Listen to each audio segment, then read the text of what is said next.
What's going on, everyone? My name is Jasmine, and on my channel, I cover cases on missing and murdered Indigenous people. And today I'm going to start a new series on my channel called Indigenous Killer. And these episodes are going to focus on a Native person that murders a non Native person. And today's episode is about a 6-year-old girl named Corrine Gustavson. She was murdered in Edmonton in 1992 by a man named Clifford Sleigh. And he slipped through the cracks of the investigation for many years and wasn't arrested for 11 years after the fact. Don't forget to check out my other videos, and if you want to see more videos on missing and murdered Indigenous people, click that subscribe button and the notification bell. Now let's get right into it. Clifford Sleigh grew up on the Siksika Nation, a Blackfoot band located near Calgary, Alberta. In September 1992, he abducted, sexually assaulted, and murdered a 6-year-old girl named Corrine Gustavson. Her violent murder haunted the city of Edmonton for 11 years before Clifford was caught for the crime. He claimed that his chaotic upbringing in an alcoholic home, being sexually abused by his family members when he was a child, and by other children in the child welfare system, led him to committing this heinous crime. It is theorized that Clifford did not emotionally attach to his mother and held a lot of hate for her, which led him to become a psychopath with no empathy for his victims. He also started sniffing gas at a young age and had an extensive police record by the time he abducted and murdered Corrine. But Clifford was a repeat pedophile who had no intentions of stopping his actions until he was locked away for good. He would more than likely pick up where he left off if he were let loose today. But no matter his excuses for his actions, there is no justifiable reasons for his actions against a cute little girl known as Punky. This is the case of Corrine Punky Gustavson. 29-year-old Clifford Sleigh and his common-law wife Gail Smith and her children arrived in Edmonton from Lodgepole, Alberta to visit Gail's family members and attend a softball tournament. Gail's daughter was also visiting her dad in Edmonton because he was in town from Manitoba. They were all spending time together at one of Gail's family members' apartments. Included were her brother Lewis Smith and his wife Corrine, her brother Kelly Smith and his wife Suzanne Didychuk. On the night of Saturday, September 5th, 1992, Gail's 12-year-old daughter decided to stay the night at a friend's house. Clifford, Gail, her brothers, and their wives were all hanging out at the apartment. That night they were drinking and playing cards. Sometime during the night, probably after having a few drinks, Gail had brought up that Clifford had beat her up recently. This angered her brothers, and Clifford had gotten into a fight with her brother Lewis. After things calmed down, everyone went to sleep except for Suzanne and Clifford. Suzanne stayed awake to finish another drink. She would later say that Clifford had expressed to her that he thought Gail was cheating on him. Suzanne then departed for bed, and when she woke up later, she said that her husband Kelly's car, a Chrysler Daytona, was missing and Clifford was gone. Clifford came back in the early afternoon and said he had taken the car to Hobbema, which has since been renamed to Maskwacis. This area is home to the Samson Cree Nation and is about 70 kilometers or 43 miles south of Edmonton. The car was returned dirty and had grass stuck in the mud flaps. Little did they know that Clifford had lied about his actions after he took off with Kelly Smith's car. Clifford was mad at his wife for telling her family that he was abusive towards her. He wanted to get back at Gail by finding her 12-year-old daughter to rape her. By this time, it was the early morning of Sunday, September 6, 1992. He drove off in the car and was on his way to get some cigarettes. He ran into someone he knew and drank a bottle of wine with them. He then continued to drive around looking for Gail's daughter. He ended up at a neighborhood of townhouses called Rundle Park Village. He was turning around in the parking lot when he spotted 2 young girls playing on the side of their homes. 6-year-old Corrine Gustavson, who I will refer to as Punky, lived in Rundle Park Village with her parents Ray and Karen, her brother Barry, and sister Roseanne. She got the nickname Punky because her hair was often messy. That morning, her mother Karen and sister Roseanne left the house and Punky stayed home with her dad Ray and brother Barry. Around 10 a.m., she asked her dad if she could go out and play with her neighborhood friend Lindsay. The two began playing in the grassy area in the back of their homes with Lindsay's 3-year-old brother when Clifford Sleigh spotted them. He immediately made up his mind that he was going to grab one of the girls. He walked up and grabbed Punky because she was closest to the fence and made his way back to the car. Lindsay immediately ran home and told her mom that a boogeyman and murderer had taken Punky. This startled her mom, and she asked what she meant, and she said the bad man took Punky. Lindsay's mom immediately went outside and ran to Punky's home to tell her parents what happened. The Edmonton Police Service, or EPS, were immediately called, and Constable Dave Bittman was the first to respond. It was a quiet morning, and his first thought before arriving on the scene was that the child may have wandered off to the store or something, but after seeing everyone's fear, he knew that the situation was bad. He asked Lindsay to take him exactly where Punky was snatched, and he examined the area. On a worn walk-in path, he noticed a shoe print from an athletic type of shoe in the mud. He took a rough sketch of it in his notebook. He was also able to get a description from Lindsay. She described the man as average height with dark skin and a white patch in his hair. The whole Edmonton Police Service was alerted about Punky's abduction, and about a dozen officers combed the area. Officers ran into a neighbor kid who said he saw a man carrying a blonde child to a blue van. Eyewitness testimony should not always be taken at face value because the memory of the mind is not always accurate. It is important to always keep an open mindset when confronted with such statements, and this one piece of information would later be proven to be false after a lot of time was spent tracking down this false clue. In the meantime, the EPS, Punky's family, their friends and members of the community were searching frantically for the little girl. They remained hopeful that she would be found alive. 2 days later, on Tuesday, September 8, 1992, at a truck yard just outside the city of Edmonton in Sherwood Park, the owner of a truck yard was doing a safety check on some semi-trucks when he spotted what he thought was a doll wearing a purple coat. Upon further glance, the trucker knew that this wasn't a doll, but the body of a little girl. She was face down in the mud in between two trailers. Investigators immediately rushed to the scene and knew that the little girl was Punky.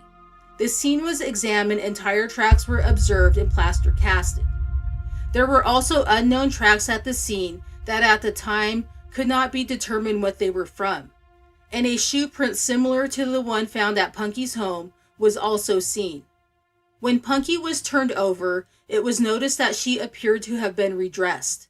Both of her legs were through one hole of her underwear, her pants were on backwards, her arms were not through her coat, and her shoes were missing. Investigators also believe that she was killed elsewhere and dumped at the scene. Punky's dad, Ray, was called to the truck yard to identify her body. A storm was on the horizon, and her body was moved before rainfall that evening. A crime scene analyst later examined the photos of the unknown tracks at the crime scene and realized that they were made from a pair of cleats that had been dragged backwards to a waiting vehicle to cover the tracks of the assailant. An autopsy was performed and concluded that Punky was smothered to death. There was also severe trauma to the genital area, and a pubic hair was found on her left ankle that measured about 7 centimeters. DNA was attempted from bodily swabs and clothing at the time, but the current state of technology at the time could not provide a profile. Her clothing and the pubic hair found on her were sent off for safekeeping for use at a later date when technology was more advanced. The investigation continued, and a lot of people of interest were investigated, including a neighborhood teenager, a mentally handicapped neighbor, and even one of Punky's uncles. But investigators were not able to pinpoint who committed this terrible act. In May of 1993, Clifford Sleigh continued his predatory behavior and sexually assaulted a 13-year-old girl who was not named in news articles, but it seems as if this was the daughter of his common-law wife, Gail. The timeline of these events match up to what is known about Gail's involvement in the case. By this time, Gail and her family had moved to Edmonton and were living there full-time. The unnamed girl had been acting out, and her mom was getting help from Clifford to discipline her. After staying out all night, she sent Clifford to go get her daughter. She would not tell her mom what she was out doing all night, and they argued over it. Later reports say that during the time the girl was out, she was smoking hash, a strong form of concentrated cannabis, and fell asleep at a friend's place. Hash is somewhat similar to what are now known as dabs in today's time. The girl's mom then left for bingo and the daughter stayed home with Clifford. He then pulled her into the bedroom to rape her and said, "If you're going to do this, then it might as well be with me." She then escaped to a relative's home and the police were called. They found him playing bingo with the girl's mom as if nothing ever happened, and he was arrested. Because of this, detectives began looking into him as a possible suspect in Punky's murder. They were still desperately trying to solve her case. A search warrant was obtained for his home and a pair of cleats were found, but they had a different pattern than the ones examined in Punky's murder case. Clifford was then asked to submit DNA because anyone involved in a sexual assault case was asked to do so because of Punky's case. He complied and submitted the sample. Clifford's common-law wife, Gail Smith, her brother Lewis, and his wife Corrine were questioned about Clifford's whereabouts on Labor Day weekend of 1992. They all said that he was with them at the apartment in Edmonton all weekend long and never left their sight. However, Gail's brother Kelly and his wife Suzanne, the one who stayed up with Clifford drinking beer after everyone went to sleep the night before Punky's murder, were never questioned by the Edmonton Police Service at this time. They had no idea that he left with Kelly's car and was unsupervised for a few hours. Assuming that the killer would not willingly give DNA, and including the alibi given by the Smiths, he was no longer considered a person of interest in Punky's case. His DNA was supposed to be kept on file for future comparison if DNA was ever recovered from Punky's clothing. Newspaper reports say that Clifford convinced a 13-year-old girl's mom that he did not commit the rape and the girl was lying. He claimed that she was mad at him for disciplining her. The mom sided with Clifford and the girl recanted her story to the police. Clifford was on parole at the time, and in June 1993, the parole board was persuaded not to revoke his parole because tribal elders had vouched for him and the teenage girl had recanted her story. But the EPS continued to pursue the case, and DNA testing later confirmed that he indeed raped the 13-year-old girl. This is when the mother finally broke off the relationship with Clifford. He was a free man for now until his case went to trial. Clifford's family back home on the Siksika Nation never heard about this rape case. One of his relatives sent their 15-year-old daughter to Edmonton to attend school in April 1994, and Clifford was her guardian while she was there. By this time, he was living with a new woman who had a successful career as a journalist. One day when his new girlfriend was out of the house, he raped his teenage relative. When he was finished, he drove her back to her mother's home and began to harass her family. He told them not to go to the police, but they did, and they had to move away to end his harassment. Clifford was eventually sentenced to 15 years for the sexual assaults on the two teenage girls and sent to the Bowden Institution to begin his prison sentence. This institution is south of Edmonton and near Calgary. Time went on and the Edmonton police never gave up on Punky's case. In January of 2000, Detective Terry Alm decided to try for DNA again. Punky's clothing was sent off to North Carolina to a company called Lab Corp. In March 2001, the lab was able to detect semen on the panties and used a method known as PCR to multiply the sample to be able to create a DNA profile. LabCorp forensic scientist Sean Weiss called Detective Alm and asked if the victim had any boyfriends. He had no information on the case. His sole job was to retrieve DNA. The response was no, she was 6 years old. Sean then said, "I've got your killer." In June 2000, Canada created a national DNA database for violent criminals and sex offenders. This DNA profile was run through that database and did not receive any hits. This sample was then run against all voluntary samples collected during the investigation into Punky's murder. Still, there was no match. Clifford's voluntary swab had already been used in the prior sexual assault cases that sent him to prison. Detective Alm remained hopeful that there would eventually be a hit in the data bank, and he was right. In September 2001, Clifford was in a minimum security facility in Hobbema on the Samson Cree Nation. He completed a series of sex offender classes in prison and was reclassified to a low-level inmate. He was aware of the new databank being created, and he decided to escape from this jail with another convicted sex offender. They made it all the way to British Columbia before being caught. In September 2002, it was publicly announced that there was DNA evidence in the case. The Edmonton Police Service was hoping to ruffle the killer by releasing this information. Clifford was back in prison at this time and he was being housed at the Bowden Institution again. In November 2002, a court order was issued to collect his DNA for the national database because of his prior sexual offenses. Hours after this sample was taken, he told staff members that he was the one who kidnapped and assaulted little 6-year-old Corrine Punky Gustavson. When his DNA matched the profile of Punky's killer, the alibi his ex-wife Gail supplied for him had to be confirmed again. Interrogation experts Ralph Godfrey and Paul Link paid Gail a visit in Manitoba, where she was currently residing at the time. Gail, her brother Louis, and his wife Corrine all said that they do not remember much about Labor Day weekend in 1992.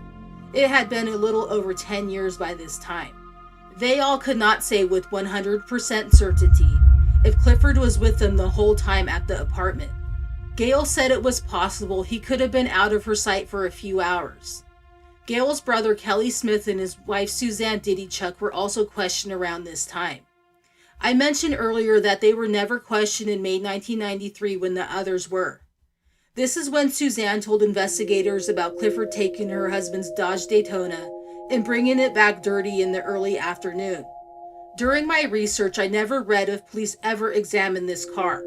It is possible that the Smiths no longer owned the vehicle. Ralph Godfrey and Paul Link then paid Clifford Sleigh a visit at the Bowden Institution. He was confronted with the DNA evidence. He denied everything at first, but later he decided to talk to investigators the next day.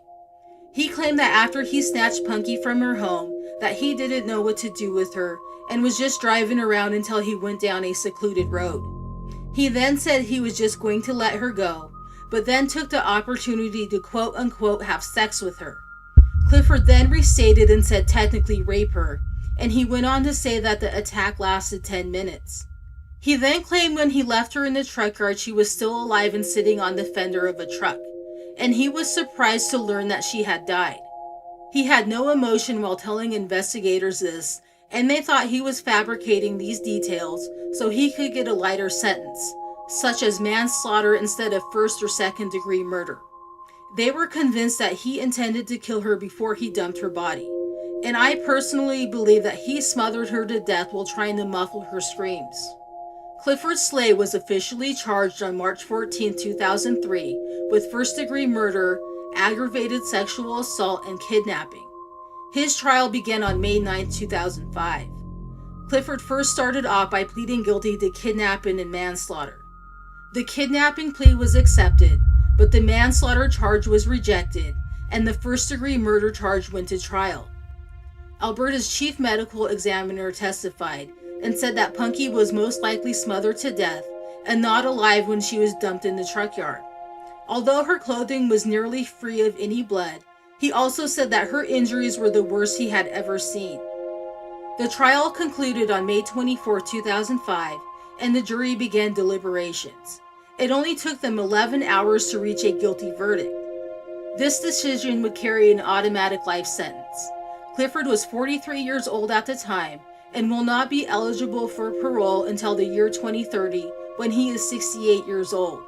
At his sentencing, Clifford tearfully apologized to Punky's family, but this was rejected by them. Punky's murder had a devastating effect on her family. Her parents divorced and her father struggled with depression.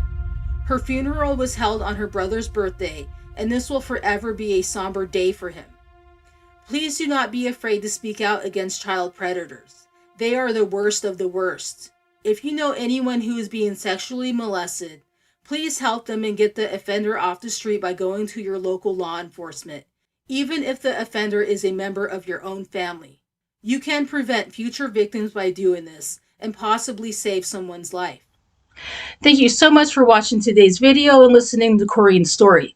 If you knew her or were in Edmonton around the time this happened, please share your memories down below, and I will see you in my next video.